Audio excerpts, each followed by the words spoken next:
Benjamin Franklin in his autobiography said, "There is perhaps no one of our natural passions so hard to subdue as pride." और जो Benjamin Franklin है उन्होंने अपने किताब में ये कहा है, There's no one of our natural passions so hard to subdue as pride. कि हमारे अंदर ऐसा कोई चरित्र ही नहीं है कि हमारे अंदर का जो घमंड है वो उसे कम कर सके. He says, beat it down, stifle it, mortify it as much as one pleases, it is still alive. और वो कहता है कि किसी भी प्रकार से आप प्रयत्न कर ले कि इसे आप नष्ट कर दे, फिर भी वो जीवित रहता है. And he says, even if I could conceive that I had completely overcome it, I should probably be proud of my humility. और भले ही अगर हम इस बात को मान ले कि पूरे रीति से हमारा घमंड नष्ट हो गया है, फिर भी मैं इस बात पे घमंड करूंगा कि मैं उससे बाहर निकल चुका हूँ. Pride is a big problem. और जो घमंड है बहुत बड़ी समस्या है. You know, I'm sure you've faced it, and perhaps the time where you feel the most humble, then suddenly you find yourself being proud of that. मुझे यकीन है कि कभी ना कभी आपने भी इसको अपने जीवन में महसूस किया है. ऐसा स्थान पर आप पहुंच जाते हैं जहां लगता है कि आप बहुत ही नम्रता का जीवन व्यतीत कर रहे हैं, लेकिन उसी वक्त मानो उसी बात पर आप घमंड करते हैं. I want to examine this in 3 questions. और आज हम 3 सवालों के साथ इस बात को आगे बढ़ाएंगे. First, why we are not humble. पहला कि क्यों हम नम्रता का जीवन नहीं व्यतीत कर सकते. Then what happens when we are not humble? और क्या होता है जब हम नम्रता में नहीं चलते हैं. And thirdly, how to be counterculture by being humble. और कैसे हम काउंटर कल्चर कर सकते हैं नम्रता के द्वारा. Okay, the reason, perhaps the greatest reason why pride is such a big problem. और एक जो मुख्य कारण है कि क्यों घमंड इतनी बड़ी समस्या है, Because it's the original sin. वो इसलिए क्योंकि वो पाप का ही जड़ है. If you open in your Bibles to the book of Isaiah, अगर आप यशाया की पुस्तक निकालते हैं, Isaiah chapter 14 यशाया उसका 14 अध्याय and verses 12 to 14, और 12 से 14वें आयत तक, the prophet here speaking about the devil, speaking prophetically. और यहाँ पे जो नबी है, यशाया नबी जो है वो भविष्यवाणी रूप से इन बातों को यहाँ पर लिखते हैं. And says, how you have fallen from heaven, verse 12 of chapter 14. O morning star, son of the dawn, you've been cast down to the earth, you once laid low the nations. Verse 13, you said in your heart, I will ascend to heaven, I will raise my throne above the stars of God. I will sit enthroned on the mount of the assembly on the utmost heights of the sacred mountain. Verse 14, I will ascend above the tops of the clouds. I will make myself like the Most High. We won't read it in Hindi, but if you follow that in your Bibles, Isaiah chapter 14, and we see here the 5 I wills of Lucifer. और यहाँ पर हम Lucifer के कुछ मुख्य बातों को यहाँ पाते हैं. You know, this number 1 created being of God. और ये पहला ये कि परमेश्वर के द्वारा बनाया गया. Number 1 of the 3 archangels. और वो 3 जो स्वर्गदूत थे उनमें से प्रमुख था. His name itself meant Lucifer, light bearer, full of light. और उसका नाम का अर्थ ही ये होता है कि पूर्ण रीति से प्रकाश से भरा हुआ. And I guess it just got so intoxicating that he was the number 1 angel, the number 1 worship leader of heaven, the number 1, by the throne of God, guarding the throne of God. और मानो उसमें ये सारी बातें इतनी अधिक आ गई थी कि सबसे जो सर्वश्रेष्ठ वहाँ पे आराधना करने वाला, सबसे ऊंचा स्तर पे वहाँ का अगुआ और सब में प्रधान वही था. Number 1 most beautiful creature. और सबसे ऊपर और परमेश्वर का बनाया हुआ सबसे सुंदर प्रकृति में से था. I think it got to his head. और ये सारी बातें मानो उसके मस्तिष्क में थी. Suddenly he says, I will, I will, I will, I will, I will. और पूरे समय वो यही कहता रहा कि ये मेरे ही द्वारा और मैं ही इसे करूँगा. And we know what happened. और हमें पता है कि इसके आगे क्या होता है. He was cast out of heaven. और उसे स्वर्ग से निकाल दिया जाता है. And he was judged. और उस पे न्याय आती है, He lost his position. और उसका जो स्तर है वो उसे खो देता है, He lost the glory that he और had. सारी महिमा जो उस पर थी वो सब वो खो देता है, He lost his light. He became the prince of darkness. और जो प्रकाश था वो उसे खो देता है और अंधकार का राजकुमार बनता है। He lost his name. From Lucifer, he became Satan or the adversary. और वो अपना नाम खो करके शैतान का नाम अपने ऊपर तान He लेता lost है, his destiny. और जो उसका आगे का था वो सब भी वो खो His देता है, destiny to be with God forever. और जो परमेश्वर के साथ हमेशा रहने का जो उसका चीज था वही वो खो देता है, And he got a destiny to be in the lake of fire. और वो अग्नि की उस झील पर उसका भविष्य होता है। And so that, Satan brings that pride that was in his heart that caused his fall and brings it right into the Garden of Eden. और इसी हृदय के साथ, घमंड के साथ जो उसका हृदय था वो उस बगीचे पर लेकर के आता है। So what do you think he's going to infect Adam and Eve with? और वो करता है क्या है कि आदम और हव्वा को अपनी बातों के चुंगल में फंसाता है। Real example to us. और ये सचमुच एक अच्छा उदाहरण है हमारे लिए What's inside of you is going to infect कि others. जो हमारे अंदर है वही औरों पर प्रभाव लाएगा। Parents, we know that. We see problems in our kids and we get so mad. Because why? Because those same problems are within us. और अक्सर माँ बाप शायद मेरी बातों को समझ पाते हैं कि बच्चों में जब हम किसी प्रकार की समस्या देखते हैं तो हमें बहुत दुख पहुंचता है, क्योंकि हम जानते हैं कि जो उसके दिल में है वो हमसे ही उसने सीखा है। And in the book of Genesis chapter 3, और उत्पत्ति उसके 3 अध्याय में we find that the enemy comes to Eve.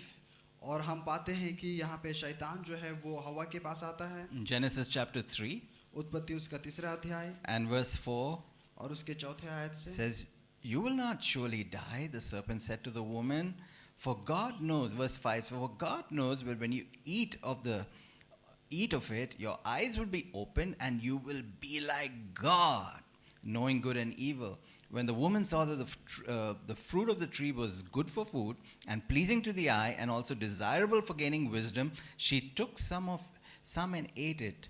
She also gave some to her husband who was with her, and he ate it. So we find in this passage here, what is the serpent appealing to the woman? और यहाँ हम क्या पाते हैं कि जो शैतान है वो स्त्री के सामने, हवा के सामने किस तरीके से प्रस्तुत करता है। He's saying, Eve, you'll become like God. और वो ये कहता है कि हवा तू परमेश्वर के अनुसार परमेश्वर के समान बन जाओगी। He doesn't tell her, but I also tried to be like God once. I tried to put my throne above God, and I was cast out of heaven. He doesn't tell her everything, just tell her partial truth. Look, you'll be like God. Your eyes will be open. You'll know good and evil. और वो जो है उससे बिल्कुल भी सच नहीं कहता, लेकिन कुछ बातों को छुपा करके कहता है, और वो अपने बारे में नहीं कहता है कि मैंने भी कभी ऐसे प्रयास किया था या प्रयत्न किया था परमेश्वर के समान बनने का, लेकिन जब तुम इस फल को खाओगे तो परमेश्वर के समानता में बनोगे। The reason why Adam and Eve fell, और जो मुख्य कारण क्यों आदम और हव्वा गिरे, they were tempted with the pride of thinking that, wow, we can be like God. क्योंकि वो उस घमंड में आ चुके थे कि हम भी परमेश्वर के समान बन सकते हैं। Of course, yeah, the fruit looked nice, it looked juicy, it looked good for food, and then it would also make them to know good and evil. But the main thing, I believe, what really got them says, you will be like God. यकीनन जो फल था वो देखने में मनभावक था और वो बहुत ही अच्छा लग रहा था देखने में, लेकिन मैं मानता हूँ कि जो मुख्य कारण है कि क्यों वो जानना चाहते थे वो केवल ये था कि घमंड उनके मन में आ गया कि हम भी परमेश्वर के समान उसके अनुसार हम बनेंगे।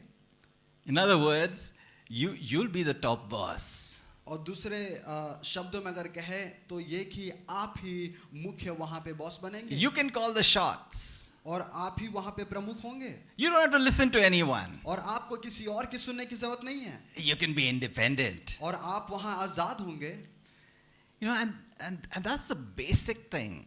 और वही सबसे मूल्य बात है। Why we have problems today. कि आज की तारीख में क्यों हमारे जीवन में समस्याएं हैं, why we can't be humble, क्यों हम नम्रता का जीवन व्यतीत नहीं is कर because सकते। it's been passed down from our वो forefathers. इसलिए क्योंकि हमारे पूर्वजों से हम तक ये बातें पहुंचाई गई है। The root of this pride जो इस घमंड का जो जड़ है is that our desire to be independent. वो ये कि हमारा अंदर एक जिज्ञासा है कि हम आजाद हो सके, I can do my own thing. कि मैं आजादी से अपना कुछ भी कर सकता I हूँ don't have to listen to anyone. और मुझे किसी और की सुनने की आवश्यकता नहीं है। It's a very heady thing. और ये बहुत ही ज्यादा बड़ी बात है। Those of you who have teenagers at home, you know. और जिनके घरों में जवान बच्चे हैं उन्हें पता होगा। Yeah, another reason why it's hard to be humble is because it's the culture of the day. और दूसरा कारण क्यों मुश्किल है कि हम नम्रता का जीवन व्यतीत करें, क्योंकि आज की तारीख में ये हमारे संस्कृति के विरुद्ध है। People today are proud of their culture, they're proud of their nation, they're proud of their religion, they're proud of their region, they're proud of their family, they're proud of their IPL team, even if they're losing. You know, you're proud about something or the other. इस संस्कृति में आज के तारीख में लोगों को घमंड है अपनी चीजों पर, अपने देश पर, अपने टीम पर, अपनी कुछ वस्तुओं पर। And the Apostle Paul tells us that mark this about the last days. और पौलुस कहता है कि ऐसे दिनों को स्मरण रखिए, अंत के दिन होंगे। In 2 Timothy chapter 3, और दूसरा तिमुथियुस के 3 अध्याय में verses 1 to 5. और 1 से 5वीं आयत तक। He said, mark this about the last days, there'll be terrible times. और वो कहता है कि इन दिनों को स्मरण कर, क्योंकि ये अंत के दिन होंगे। Do you believe we are in the last days?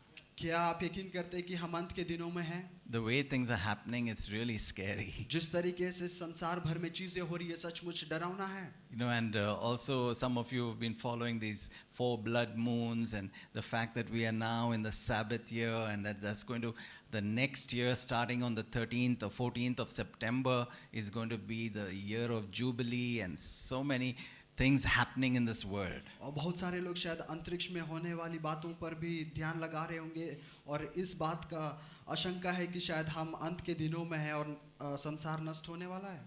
But Paul is saying here in 2 Timothy chapter 3, he says, verse 2, people will be lovers of themselves, lovers of money. I want us to see how many times he talks about pride. He says they'll be boastful, proud, abusive, disobedient to their parents, ungrateful, unholy, without love, unforgiving, slanderous, without self-control, brutal, not lovers of the good. Verse 4, treacherous, rash, there's another word, conceited, lovers of pleasure rather than lovers of God. Having a form of godliness but denying the power, have nothing to do with them. Paul is talking about the last days. और पौलुस यहाँ पर अंतिम दिनों के बारे में बातें कर रहा है There'll be an acceleration of pride. कि बहुत ज्यादा जो घमंड है वो फैलेगा। 3 times he used the word boastful, proud, and conceited. और घमंड के बारे में यहाँ पे 3 बार ये यहाँ विवरण दिया गया है। So what happens when we are not humble? तो क्या होता है जब हम नम्रता का जीवन व्यतीत नहीं करते हैं? We already saw what happened to Lucifer. और हमने पहले ही देखा कि लूसीफर के साथ क्या हुआ। We know what happened to Adam and Eve. और हमने ये भी देखा कि आदम और हवा के साथ क्या हुआ। You know, the Bible tells us that pride sets us up for disaster. और बाइबल हमें बताती है कि जो हमारा घमंड है वो नष्टता की ओर लेकर के जाता है। And it may seem, pretty okay when we are proud and, have you met people and then you talk to them and when you think, wow, I feel like a worm in front of this person. Everything about them is great. Their house is great, their car is great, their children are the best, their, religion is great, their job is fantastic, their income is, and you begin to feel like small and small and small in front of them. शायद आप ऐसे लोगों से मिले होंगे जिनके सामने में उनकी बातों को सुनकर जो अक्सर ये सुनकर शायद हमें ये लगता है कि इनका ही सब कुछ अच्छा है, इनका घर अच्छा है, इनके बच्चे अच्छे हैं, इनका व्यवसाय अच्छा है, और जब वो अपनी बड़ी बड़ी बातें करते तो शायद हमें उनके सामने छोटा लगने लगता है। And if you're in the habit of doing that, maybe it's a family practice, you just learned it from your parents, you're always talking about how great you are, this message is for you. तो हो सकता है कि आज का जो संदेश है ये आपके लिए, अगर ये सारी बातें आप ही करते हैं, बड़ी बड़ी बातें, ये आपके पूर्वजों से आपने ये सीखी है। Because the Bible says pride goes before destruction and a haughty spirit before a fall. और बाइबल बताती है कि गिरने से पहले घमंड आता है. You know, in other words, pride is a setup for disaster. और दूसरे वाक्यों में ये है कि जो घमंड है वो दुष्टता की तैयारी करता है. You know, it's like, have you seen little kids that they're constantly falling down? शायद आपने ये देखा है कि जो छोटे बच्चे होते हैं वो निरंतर गिरते रहते हैं. You know, one of our kids, I won't name them, but he used to fall all the time and hit his head, and we almost felt like this guy needs a permanent helmet, you know, because he would fall. And the reason why kids fall so much is because their head is so much bigger and heavier for their body, you know, so their center of gravity is much higher than normal people. और मेरे एक जो बेटा है उसके साथ ऐसा होता था कि जब वो छोटा था अक्सर वो गिर जाता था इतने हद तक कि हमने सोचा कि उसके सर पे एक हेलमेट ही लगा दिया जाए. And that's what pride does. Pride raises, you know, supposing my center of gravity is here, if I start getting proud, my spiritual center of gravity starts going so high that I become unstable and I can fall easily. और घमंड भी ऐसे ही करता है कि उसका जो केंद्र बिंदु होता है वो एकदम बीच में होता है और उसी वजह से संतुलन हमारा बिगड़ जाता है और हम गिर जाते हैं. And the Bible here is saying pride goes before destruction. और बाइबल बताती है कि नष्टता से पहले ही घमंड आता है. Amen. How many of us want destruction? Yeah, please bring it on. Anybody? कितने No लोग one. चाहते हैं कि नष्टता हम देखें? Then don't be proud. तो घमंड ना करें. So what happens? Another thing, God becomes your enemy. दूसरा चीज क्या होता है कि परमेश्वर जो है वो आपका दुश्मन बनता है. In 1 Peter chapter 5, पहला पत्रस उसके 5वें अध्याय में it says, God opposes the proud but gives grace to the humble.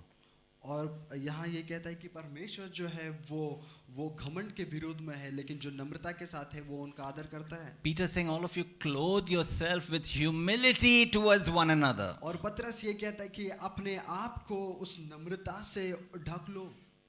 Imagine God being your enemy. और इस बात को आप सोच करके देखिए कि परमेश्वर आपके विरुद्ध है या वो आपका दुश्मन है. And whichever direction you go, it's like God is against you. कि आप किसी भी दिशा में जाए और परमेश्वर आपके विरुद्ध वहां पे है. Horrible, right? और ये सचमुच बेकार होगा. I want God to be for me. मैं चाहता हूं कि परमेश्वर हमारे संग रहे. Because if God is for me, who can be against me? क्योंकि परमेश्वर अगर हमारे साथ है तो कौन हमारे विरुद्ध हो सकता है. But here the scripture says that if you're proud, God's going to be against you. लेकिन यहाँ वचन ये कहता है कि अगर हमारे अंदर घमंड आएगी तो परमेश्वर हमारे विरुद्ध होगा. Then who can stand for you? तो कौन हमारे संग फिर रहे. If God be against you, who can stand for you? अगर परमेश्वर ही आपके विरुद्ध है तो आपके साथ फिर कौन रहेगा. The third thing, और तीसरी बिंदु, what happens when we get proud? क्या होता है जब हम में घमंड आती है. The Bible says we come under judgment. और वचन ये कहता है कि हम न्याय के नीचे आते हैं. Paul says to Timothy, he's talking about appointing leaders, elders, and in 1 Timothy chapter 3 verse 6 he says he must not be a recent convert. और पौलुस जो है जब तिमोथी को अपने वचन में कहता है वो कहता है कि कोई भी व्यक्ति जिस पे घमंड ना हो. He should not be a new believer. और ऐसा कोई भी नहीं जो नया विश्वासी हो. Why? क्यों? Because he may get conceited. क्योंकि हो सकता है कि वो उन बातों में आ जाए. He may become proud. और उसके अंदर वो घमंड की भावना है. You know, he's not seasoned as a believer and now you make him a leader and he's saying, wow, look at me, I'm pretty good.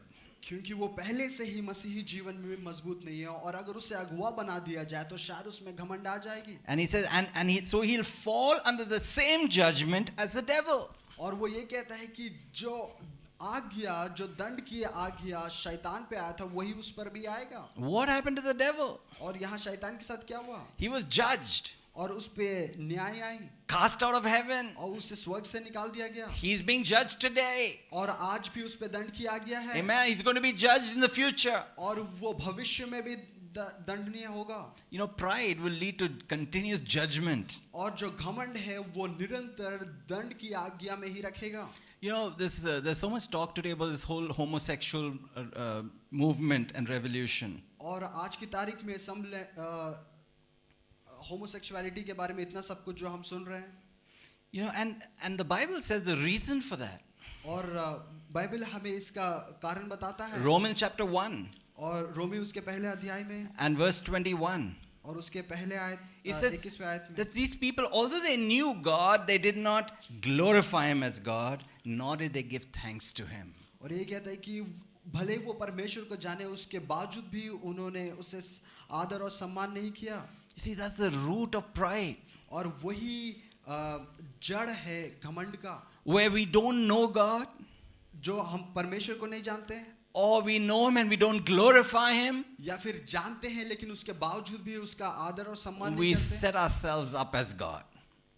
तो ऐसे समय में अपने आप को हम परमेश्वर ही मानने लगते हैं। And we almost think, hey God, maybe you don't understand things too well, the way you made man and woman, and we think it's okay to have man and man or woman and woman. और हम ये कहने लगते हैं कि परमेश्वर शायद आपको सही से पता नहीं है कि कैसे चीजें चलती है, इसलिए हम आपको बताते हैं कि एक मर्द के साथ भी जा सकता है।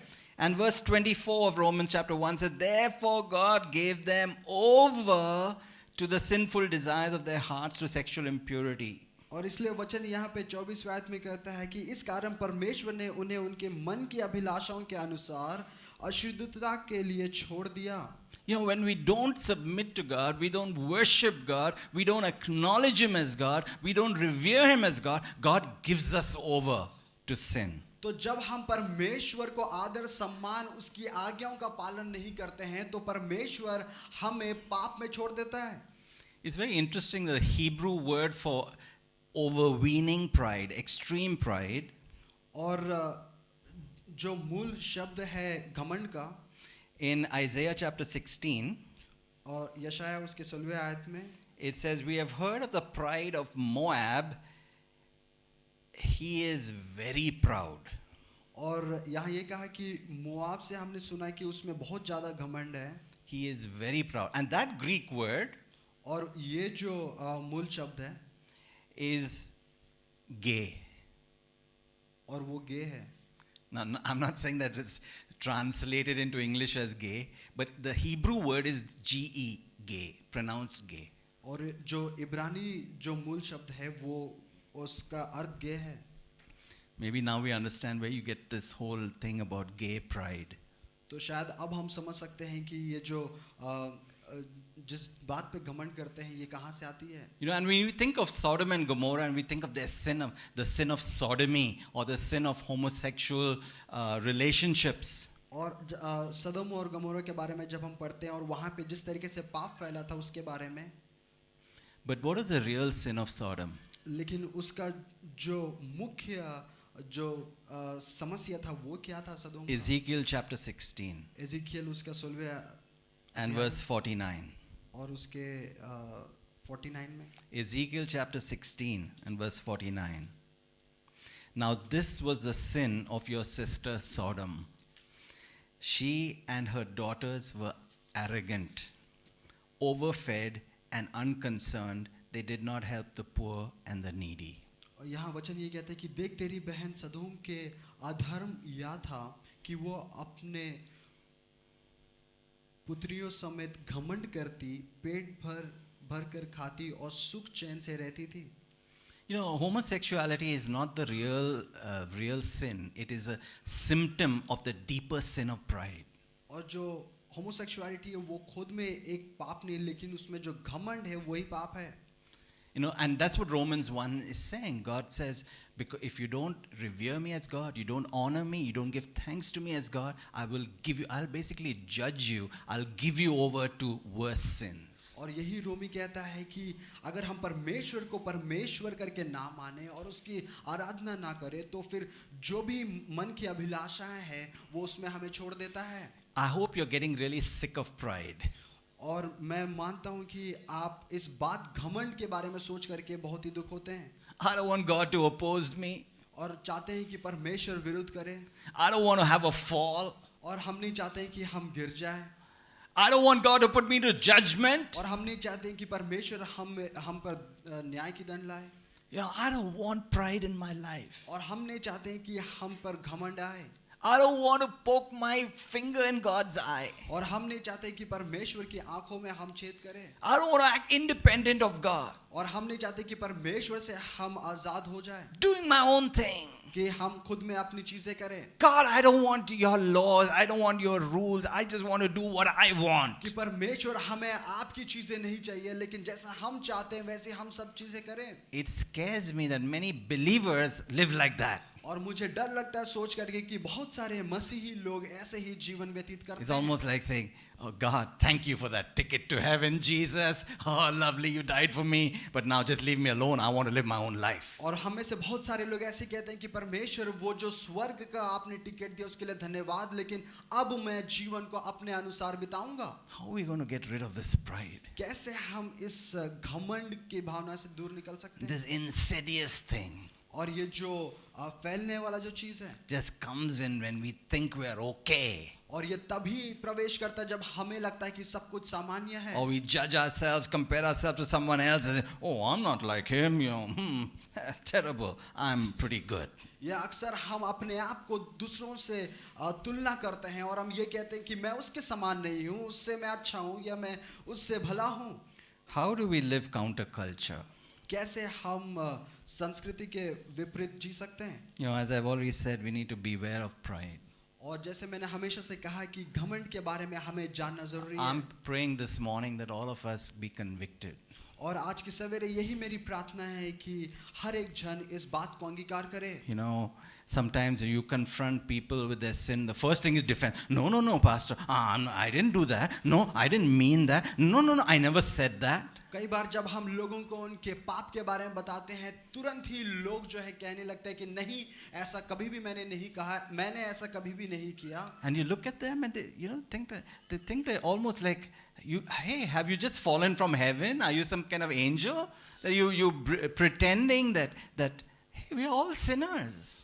तो फिर हम ये कहते हैं क्या तुम क्या तुम स्वर्ग से आए हो जो तुम इस तरीके से बातें कर रहे हो? अंत में हम सब ही सारे ही लोग पापी हैं।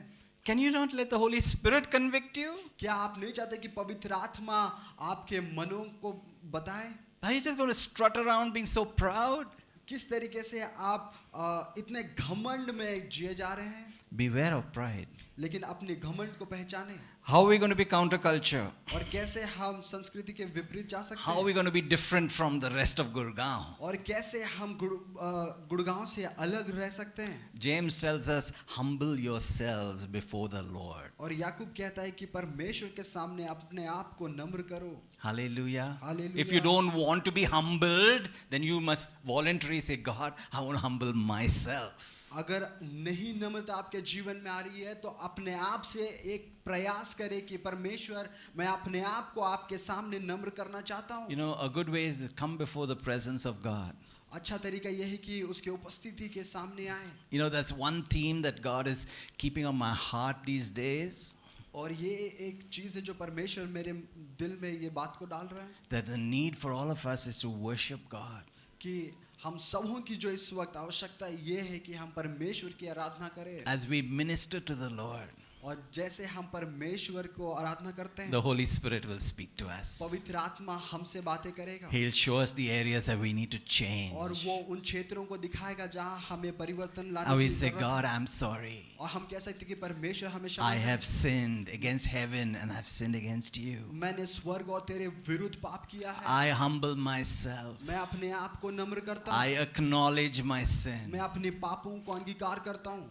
James says, humble yourselves before the Lord that he will lift you up. और याकूब कहता है कि अपने आप को परमेश्वर के सामने नम्र कर, तभी वो तुझे ऊंचा उठाएगा। You know, the third thing we need to be aware of, that if as you humble yourself, और तीसरा चीज जो हमें जानने की आवश्यकता है जब हम नम्र करते हैं अपने people around you are not going to say, wow, praise God, you're such a humble brother or sister. कि आपके आसपास के लोग कभी भी ये नहीं कहेंगे कि सचमुच ये भाई या बहन तू कितना ज्यादा नम्र है। You know, people will criticize you. लोग जो है आप पे न्याय लाएंगे। Jesus was so meek.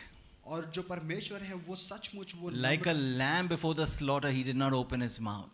और जैसे एक बलि जब एक बछड़े जब बलि के सामने ले जाता है और वो कुछ भी नहीं कह सकता है, वैसे ही प्रभु यीशु मसीह रहा। Were they all excited about it? क्या आप सब उत्साहित थे इस बात से? They spat on his face. लेकिन वो उसके चेहरे पे मारा गया They took advantage of his humility.